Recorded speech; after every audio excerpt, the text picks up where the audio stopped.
So, there were some questions that I wanted to ask you, before when we were doing the actual podcast, but, we kind of ran out of a little bit of time there. But just before we get into I have three questions for you. But before we get into that, let me just reintroduce you for a second here. Just let us know what office you are running for. The U.S. Senate in Wisconsin. This is the Ron Johnson Senate seat. Ah, okay. Stephen Olikara, thank you for joining Independent Thought today. So, we asked you on the podcast about, the polarization of our nation, gun reforms, inflation, what you would do for the state of Wisconsin. I was going through your platform, and there were a couple other things that really caught my eye that I definitely wanted to ask you about, just certain line items that I'm just not used to seeing, one of these I'm upset that I'm not used to seeing it. But first and foremost, ending legalized bribery in Congress. We all know that it happens, yet it continues to happen anyway. And unfortunately, not too many people like yourself, people who are running for office, actually take the time to address the fact that it's happening.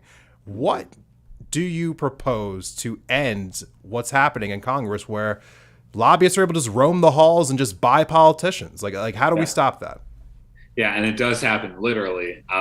Financial services industry will help get a member of Congress on the Financial Services Committee. So this is happening all the time.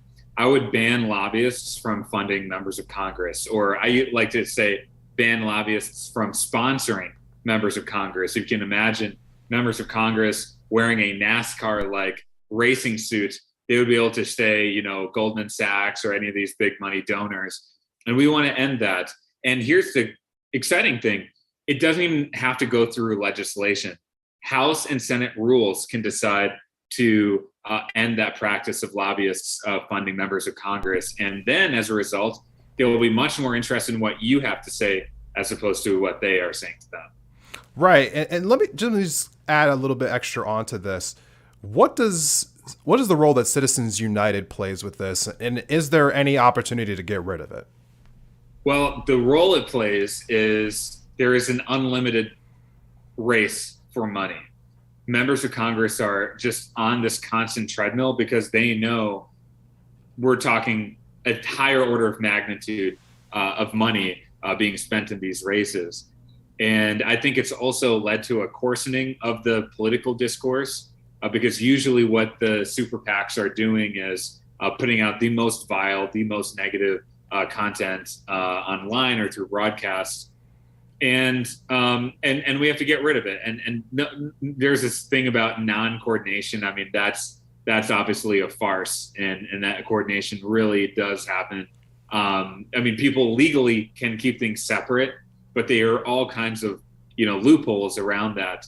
How do we change it? Look, we're not going to get a majority on the Supreme Court tomorrow, and so what we are going to do is pass legislation through Congress that helps really alleviate the impact of all of this flow of money. And my campaign finance reform is on the website, StephenOlikara.com, which scales up a program called Citizens Election Program to the national level. And it's going to help non-traditional minority women, other candidates run for Congress. So definitely check that out, StephenOlikara.com/vision. Perfect. The next thing I want to ask you about is expanding regenerative agriculture. So that definitely caught my eye. I know that you are in an agriculture heavy state in Wisconsin. What exactly does that look like, and how does the government, I guess, play a role in allowing this to happen more? Yeah, absolutely. What this speaks to is a new kind of farming, a new way of managing the land that is both good for the soil, good for the environment, good for people. It's just good across the board. And it's a practice where, first of all, you're making sure that you're sustainably utilizing your land and not just kind of destroying it. And then creating systems where farmers can be part of the solution in reducing carbon emissions, because you can definitely have an impact, at scale in terms of reducing, absorbing CO2 from the atmosphere. And so what an opportunity for farmers in red parts of our state and around the country to be on the front lines of solving our climate crisis. So that's the opportunity of regen agriculture. Okay. And finally, the next thing I wanted to ask you about is You also have down here regulating emerging technologies like artificial intelligence. Now, I've recently, I guess not so much recently, last year I did an episode on Neuralink. It kind of scares me a little bit, just the potential of what some artificial intelligence will bring to the table. Right. How exactly do we even regulate technology like that? Like, what does that look like? Well, first, you need modern senators who even know what these technologies are. We can't have a situation like at those Facebook hearings with Mark Zuckerberg. You've got 80-year-olds saying, how does the Facebook work? I mean, they have no idea. And so we need people of our generation in there making some smart regulations. And when you look at things like artificial intelligence, among other technologies, blockchain is another one I would include here, potential huge benefits to improve humanity, but also there's a dark side as well. And so we want regulations that maximize the good and minimize the bad. And really the first step there is a bill that I worked on in Congress is AI research. First, we want to be able to really look at this closely and see what types of guardrails do we want to put in place while ensuring that government gets out of the way enough to allow innovators and entrepreneurs to come up with new ideas and new applications for these technologies. So AI is going to be one of the biggest human civilization changing technologies, and government cannot afford to be 30, 30, 40, 50 years behind on this one. We got to be ahead of the curve on it. My final question for you, this is something that I did not ask you in the podcast. Again, if you were listening to this live version, in the future, please also check out the podcast on Apple and Spotify. Very just concisely, why should the people of Wisconsin vote for you? And I know that, you've made your pitch about what your plans are, but why specifically you and not one of your opponents?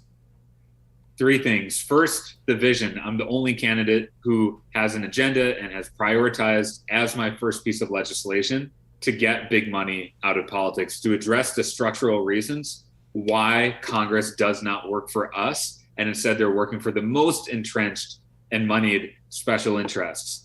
The second is the experience to actually get that done. I have the most federal legislative experience from my time as founder and CEO of the Millennial Action Project, which convenes, trains, and mobilizes 2,000 young elected leaders at the congressional and state legislative level. We've been directly involved in introducing over 200 bipartisan bills in Congress, and 35 of those have passed, including the first gun violence prevention bill to pass through Congress in over 2 decades. And the third thing is consistency. And, anyone looks at anything I've ever said in politics for the last 15 years since I first got involved, I've been saying the same thing. I want to create a new kind of politics that attracts people who've been sidelined and left out, and really bring what we call the exhausted majority to the forefront. And that is in my heart. That's my passion. And really, this is the solution to win. And this year, running up against Ron Johnson in the fall, you're not going to win with a consultant-driven traditional campaign that gets only Democrats fired up. You have to have independents and disaffected Republicans, and there's a huge opportunity to do that this year. So to sum it up, got the vision, got the experience, and the genuine interest in bridging divides and bringing people together. And I think that's why we're going to win this year. Stephen, thank you so much for coming on to doing the podcast, staying a little bit longer afterwards to do this live stream. For those who are watching just this live stream, where can people find out more about you online? Yeah, first go to our social media. I'm probably most active on Twitter at Stephen Olikara. We're also on all the other platforms. And then go to our website, stephenolikara.com/revolution, because we need your help to get on the debate stage right now. The legacy media created this arbitrary financial threshold, told us it late as well. We need 5,000 different donors to be on that debate stage. We need your help at stephenolikara.com/revolution to chip in $1, $3, or $5. And with your support, we're going to take that revolution to the Senate debate stage and then ultimately to the Senate itself. So we really would appreciate your help with that. All right. Thank you so much for coming on to the show today. Appreciate everyone who, in fact, watched. Again, go check out the podcast. Go check out the website. And if you can, drop a donation. Thank you, everyone, for watching today. We'll see you in the next one. Thank you.